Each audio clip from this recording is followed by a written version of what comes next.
Hello, my name is Max Landis, and I have never conducted an interview before, so I was chosen to interview Frank O'Connor. I'm the franchise development director on Halo at 343 Industries.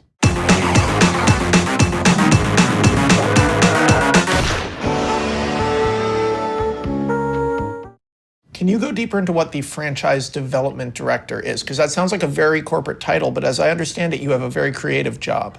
Halo's it's a big franchise. Most people think it's just a video game, but we have a huge amount of sort of extended fiction and action figures and novels and comic books.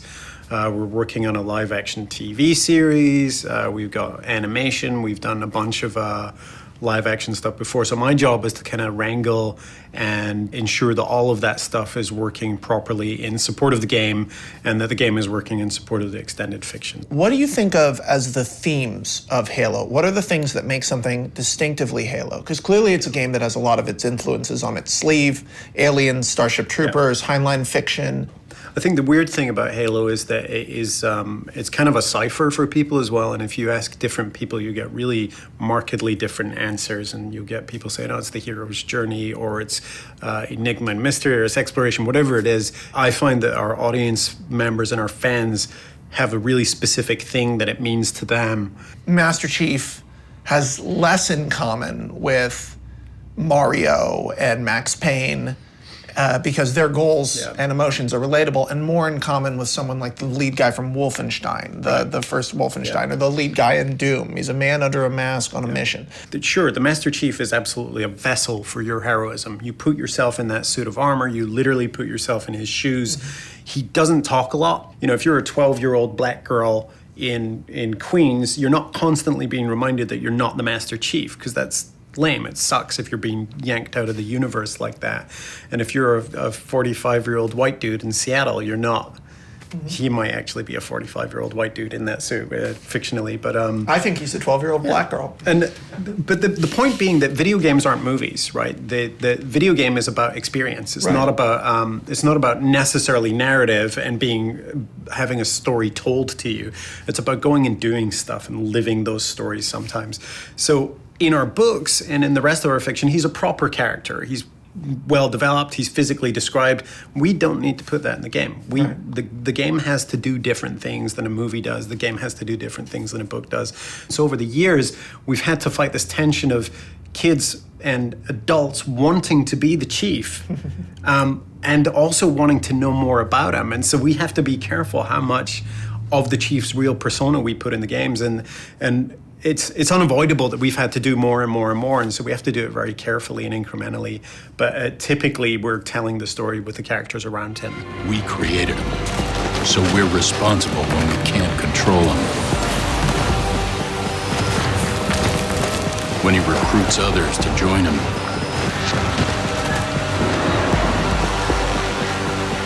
the only thing worse than losing a hero is watching him turn against us.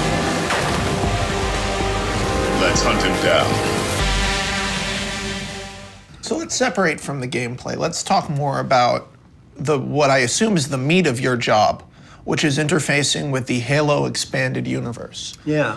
Clearly there are comparisons to be made to a myriad of other sci-fi things, but ultimately, where do you see it coming in? What are its kin? I mean, I think tonally, we have a lot more in common with Star Wars than something like 2001, for obvious reasons. When I was a kid, Star Wars was going through these growing pains with its extended fiction, which was that it was a breakout success. They weren't planning for it necessarily, and so they're just licensing things and letting the universe spill out into these weird corners, and that's how you end up with the Star Wars Christmas special, right?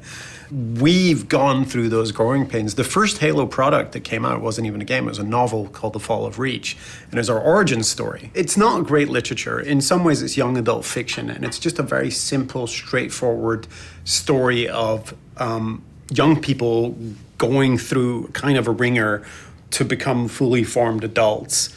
But it's been such a useful backbone for the rest of our universe that it lets us spin off and do more complex things and more sophisticated things. But I think, without that initial seed, it would have been harder. So you think that novel formed a story basis that gave the game legitimacy in terms of a story?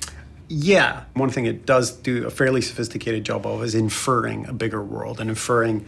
I often compare our Halo universe storytelling to like World War II. Well, what do you mean by that? Well, exactly. There's the Pacific Theater, there's the Allies in Europe, there's stuff going on in Japan. You could tell a love story in Kansas. And that's what it hinted at. Now, it only told one sort of through line, but it hinted that there was this broader conflict in this bigger galaxy. Well, that's the Star Wars trick. Yeah. Where at the end of the movie, the Empire isn't defeated. Yeah. Darth Vader just went away. He's still there. There's this inference, even in the Mos Eisley Cantina, there's this inference of this way bigger world with all these different stories in it. What do you, so in some ways, Fall of Reach is almost your Mos Eisley Cantina. Yeah, it's the Iron Chef ingredients table as well, right? Where you say, what can we do with this stuff and how can we turn it into something more than the sum of its parts? In the terms of the mythic sense of the story, because it's not a hero's journey. You're the hero. Master Chief doesn't undergo change. That's the thing. You're not really going to undergo any meaningful change yourself because you're playing a game for 8 hours. But what you do then is flip the change. It's not about the person changing. It's about the galaxy changing and how much you changed it.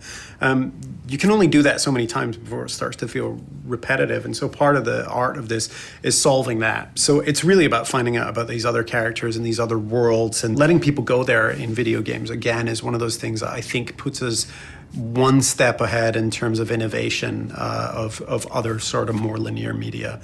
And I think those things are starting to reach a weird confluence now. We have lots of very movie-like stuff in our games, and movies are trying to do more of that immersion, and I don't think they know how to do it. 3D's a little bit of it, but I think eventually there's going to be a proper confluence of those things, and there will be linear entertainment. There'll be a singularity thing. Yeah. See, I get nervous about that because I think video games and movies do different things to your brain, and they entertain you in a different way. Video games have a weird barrier to entry for, I think, when you think of like your grandma can't play a video game, it's because there's these controllers and there's all these things. We've had this discussion about if we made a game for Microsoft has HoloLens, where you put on a helmet and it can put holograms in the room. Now imagine being in your house, walking around your house so that HoloLens maps out your house, and now you put in a horror movie in your house with ghostly holograms going, turn out the lights, and hear a weird creaking sound at the end of your hallway. Well, with a good director, I mean, I'd actually get a little bit nervous. I might not actually go through with that. I might not walk down at the end of the hallway. But I think that's where the confluence can come, is bringing the art of the kinds of tease and the kind of seduction that you get in movies and that kind of storytelling, but putting it into an interactive experience. And maybe you don't ever have to press a button. Maybe you just see things and experience things like that. But that's where I think the confluence comes, and that's where I think it takes away the barriers to entry that make people nervous about it. Everything you just said scared the shit out of me as a screenwriter. Every time video games get better, there's less and less need for people like me. But that's the other thing. I think that one of the things I like to do after I finish playing games, go watch a movie. I don't think the two things have to compete with each other. And they shouldn't. They don't. Yeah. I mean, I still read books. That when the talkies came out, people were like, well, that's it. That's the end of books. Yeah. Well, it wasn't the end of books. No. And it won't be, so. It's funny, when you look at a game that is ultimately something closer to a movie like Spec Ops: The Line or Red Dead Redemption, where ultimately you're playing very identifiable characters who are going through specific things. Do you feel like there's a tonal comparison to be made between that and Halo, or are they sort of separate things? I like the Red Dead Redemption comparison because I think that if you imagine Halo's putting you in a Star Wars-y place, then Red Dead Redemption's putting you in a spaghetti western-y place. And so you have some expectations as a viewer, as someone who's watched a lot of movies, about what comes next. And that gives you some tools, right? That gives you some tools as a player on how next to approach a problem, but that still gives the director the ability to surprise you. What's the weirdest thing that's been pitched for Halo? It depends. We get our fans always have the weirdest. Sonic the Hedgehog fans send us I don't want to sexy fan art of Halo with Sonic. I don't want to know about the creepy stuff the internet does. I want to know the creepy stuff you in the company have. What's the biggest idea that didn't go?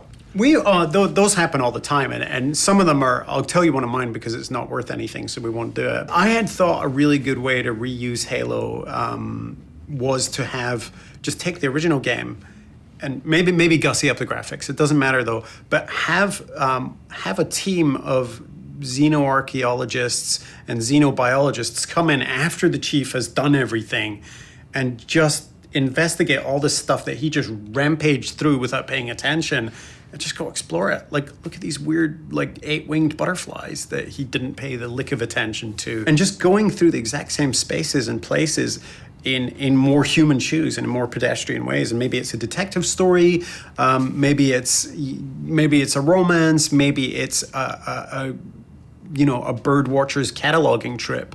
But just go through the place, but as a different profession. And in a different mode. That's a sensational idea. I'm amazed there hasn't been a video game made like that. The idea of walking through the aftermath of a first-person shooter. Yeah, it might be. There's some aftermaths are worse than others. You know, as a writer, I'm always looking for the other directions things could go. So I have questions for you that are sort of bizarre. Like, for instance, when is the Covenant going to become good? When are we going to meet some good aliens? When are there going to be massive changes to the core concepts involved here? The interesting thing about the end of Halo 5 is it gives us a chance to do a significant, not necessarily a sort of lazy reset, but to reset players' expectations about what could happen next. We always have this big threat, the galaxy's in danger, the galaxy's in peril, you've got to save the galaxy. How do you recalibrate that threat on the fly when you've already said this is the most dangerous weapon of all time, this is the most dangerous species of all time? You've already placed the stakes so high. Yeah. So what we do in Halo 5 is completely subvert your expectations of what stakes are, and it's not gonna. It doesn't turn into an art house piece. It's still going to be an action sci-fi game at the end, but the nature of the galaxy will have changed so significantly by the end that I think people really won't know what to expect in the subsequent game. We'll call it Halo 6, but that's thrilling. That's big talk. It is big talk, and when you make big changes like that or pull off big band-aids like that, you have to strike a balance between surprising and confounding your audience and not upsetting them. Thank you for watching. We hope you've gotten a little bit more insight on the space of the Halo universe rather than just the shooting and the cool shit. Frank, that was so much fun. Thank you so much. Thank you. That's great.